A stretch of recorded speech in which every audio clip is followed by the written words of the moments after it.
There is also a couple of Republicans left in D.C., one of them Florida Congressman Francis Rooney.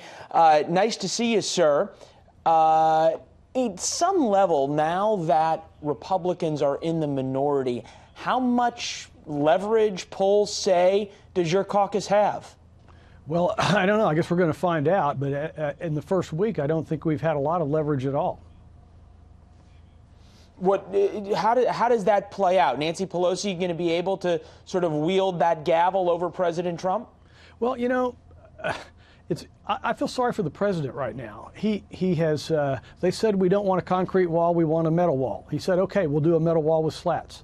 Then they said we want technology and we want more border agents. He said, okay, we'll add that to the package. But it's just really hard to reach an equitable solution among two parties when everybody doesn't want to try to find one. Fair to say this is more valuable for each side as a political weapon heading into 2020 than it is as a solved bipartisan compromise? Absolutely. I think history shows that in 2013, all these Democrats voted for an immigration reform package that included a lot more money for wall, as well as technology, as well as immigration reform. Now they don't even want to talk about any of that.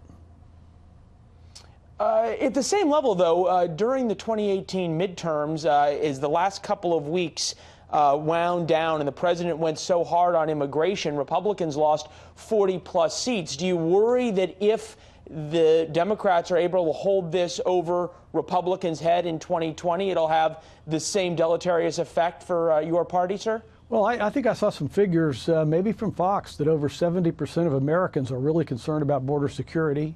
And about half of Americans absolutely want to invest in a wall.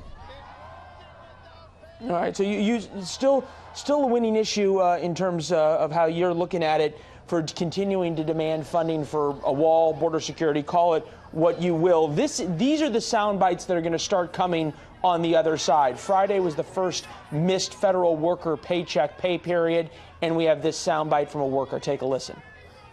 I have a mortgage. I have 2 children. My wife is also a federal worker. Any bill that any person would pay, medical bills, paying for food, it's all coming out of savings right now. So that's really difficult. You worry about the effect of so many more sound bites like that and tragic sob stories of federal workers without paychecks, putting a lot more pressure on the Republican caucus? I don't know about the pressure on the Republican caucus because so many Americans want to secure the border, and this is a field that's been walked through so many times and so many votes have been cast to do these very same things. I lament greatly the suffering that our federal workers are going through and their families, and I hope we can find an answer to this, but it's going to require people wanting to seek a compromise solution.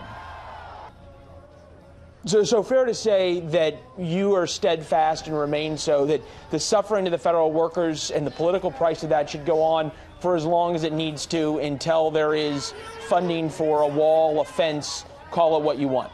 Well, it's just a couple of things are inescapable. First of all, Honduras, Salvador, and Guatemala are not going to become good enough countries in the near term, no matter how much they are trying to stem the tide of refugees trying to leave and come to the United States. Second, you're not a country under international law if you can't police, protect your border, and determine who you let in and out of your country. Well, fair points on both. Last point to you.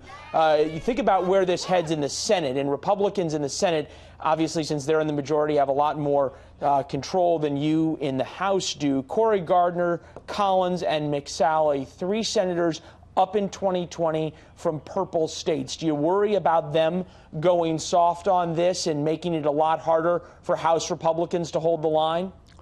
Well, I've just got to pay attention to one car on the road, and that's me. I don't really worry about the Senate too much. We've had our issues with the Senate for the last 2 years. All right, fair enough. Congressman, appreciate you being here. You're in Washington. If you get a call to come back to work and negotiate on this thing, let us know, all right? I'll do that. Have a nice time out in L.A.